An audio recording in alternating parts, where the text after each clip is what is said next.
நம்மில் நிறைய பேர் மரணம் என்ற ஒன்றுக்கும் நமக்கும் சம்பந்தமே இல்லை என்று நினைப்போம். ஏனென்றால் அது நமக்கு வராது என்று நாம் நினைத்து கொண்டிருப்போம். அல்லது மரணத்தை பற்றி பேசினால் அல்லது அபசகுணம் என்று கூட நினைப்போம்.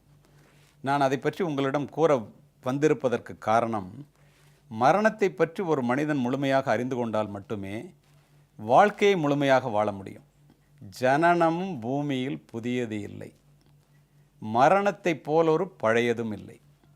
இரண்டும் இல்லாவிட்டால் இயற்கையும் இல்லை. இயற்கையின் ஆணைதான் மரணத்தின் ஞானத்தின் எல்லை. ஞானம் வேதம் போதிக்காததை ஒரே ஒரு மரணம் போதித்துவிடும். ஞானம் போதிப்பதில் மரணத்துக்கு நிகரானது உலகத்தில் வேறு எதுவுமே இல்லை. 100 ஞானிகளும் 1000 புத்தகங்களும் சொல்ல முடியாததை, போதிக்க முடியாததை ஒரே ஒரு மரணம் சாதித்துவிடும். ஒன்று தெரிந்து கொள்ளுங்கள் நண்பர்களே, கண் திறந்து கண் மூடுவதற்குள் முடிந்து போகின்ற இந்த வாழ்க்கையிலே இயற்கையான மரணத்தின் போது ஒவ்வொரு மனிதனும் கடைசி காலத்திலே தன்னுடைய வாழ்க்கையை பற்றி தான் சிந்திக்கக்கூடிய நேரம் தனக்குத்தானே பாரமாகின்ற ஒரு தருணத்திலே வந்தே தீரும். அந்த நேரத்திலே நம்முடைய வாழ்க்கையை பற்றி நாம் திரும்பி பார்த்து சிந்திப்போமே ஆனால், ரீவைண்ட் பண்ணி பார்த்தோம்னா, பணம், பட்டம், பதவி, பவர், இது எதுவுமே பட்டியலுக்கு வராது. நமக்கு எது நிறைவை கொடுக்கும் தெரியுமா? குடும்பத்தோடு நாம் செலவு செய்த நேரம், குடும்பத்திற்காக நாம் செய்த உதவிகள், இந்த சமூகத்திற்காக நாம் ஆற்றிய தொண்டுகள், நம்மை போன்ற சக மனிதர்களுக்கு எந்த விதமான எதிர்பார்ப்பும் இல்லாமல் உதவிய தருணங்கள், இவை மட்டுமே ஒரு மனிதனுக்கு நிறைவை கொடுக்குமா? இதை கடைசியில் போய் தெரிஞ்சுக்கிட்டு அதுக்கப்புறம் திரும்ப அப்படி ஒரு வாழ்க்கை நமக்கு கிடைக்காது. அப்போது அந்த நேரத்தில் இறக்கும் தருவாயில் நமக்கு இந்த மாதிரி இருக்குது அப்படின்னா, ஆரம்பத்திலிருந்தே அந்த வாழ்க்கை மற்றவர்களுக்காக கொஞ்சமாவது நாம் வாழ வேண்டும் என்று நாம் முடிவு செய்து கொள்ள வேண்டும். நம்ம என்ன நினைக்கிறோன்னா, கண்ணதாசன் சொல்லுவதைப் போல, மனிதன் நினைப்பதுண்டு வாழ்வு நிலைக்கும் என்று, இறைவன் நினைப்பதுண்டு பாவம் மனிதன் என்று சொல்லுவார். அப்படி சொல்லுவதற்கு காரணம் உண்டு. நீர் குமிழி போன்றதடா வாழும் காலம், நீதி ஒன்றே நிலைத்திருக்கும் போகும் காலம் என்று ஏற்கனவே இதை சொல்லி சென்று விட்டார்கள். பாரதியார், விவேகானந்தர், ராமானுஜம் எல்லாருமே 30களிலேயே முடிந்து போனவர்கள். ஆனால் அவர்கள் வாழ்ந்த வாழ்க்கையை 100 ஆண்டுகள் வாழ்கின்ற நம்மால் கூட அவர்கள் சாதித்ததை நம்மால் சாதிக்க முடியவில்லை. நம்ம என்ன நினைக்கிறோன்னா, since we don't know when we are going to die, we are thinking the life is an inexhaustible well. இறைக்க இறைக்க ஊறுகின்ற கிணறை போல நம்முடைய வாழ்க்கை தொடர்ந்து கொண்டே போகும் என்று நாம் தவறாக நினைக்கின்றோம்.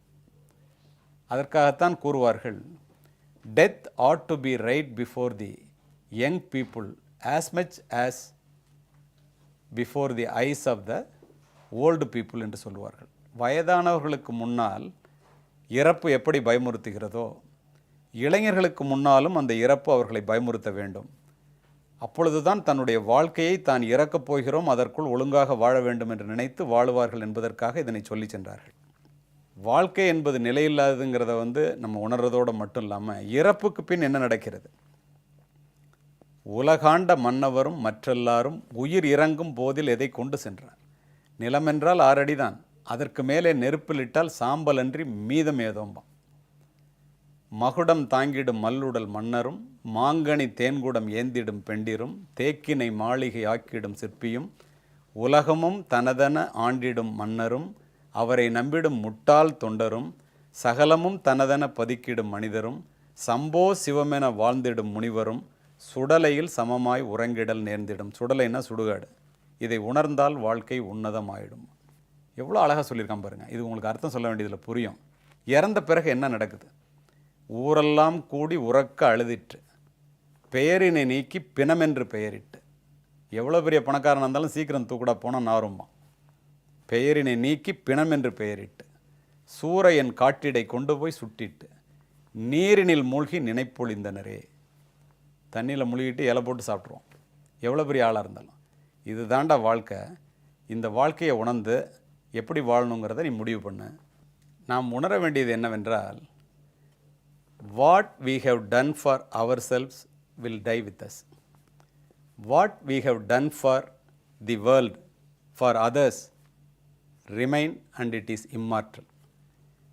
நம்முடைய வாழ்க்கையிலே ஏற்படுத்தி கொள்ளுகின்ற மாற்றங்கள் நம்மோடு முடிந்து போகும். மற்றவர்களுடைய வாழ்க்கையிலே மாற்றத்தை உண்டாக்குவது தான் கடைசி வரை நிலைத்து நிற்கும். மற்றவர்களுடைய வாழ்க்கையிலே ஒரு மாற்றத்தை உண்டாக்கிய காரணத்தினால்தான் ஒரு பள்ளி ஆசிரியையை அன்னை தெரசா என்று கூறுகின்றோம்.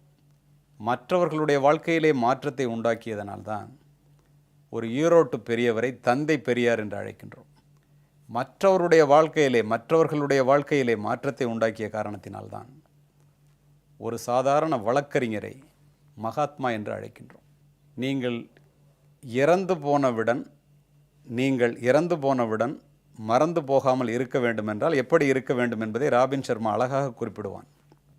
If you would not be forgotten as soon as you are dead and rotten, either you write things worth reading or do things worth the writing என்று முடிப்பான். மற்றவர்கள் படிப்பதற்கு ஏற்றவாறு எதையேனும் எழுதிவிட்டு சாவுங்கள், அல்லது மற்றவர்கள் எழுதுவதற்கு ஏற்றவாறு ஏதேனும் நல்லதை செய்துவிட்டு செத்துப்போங்கள் என்று சொல்லுவான்.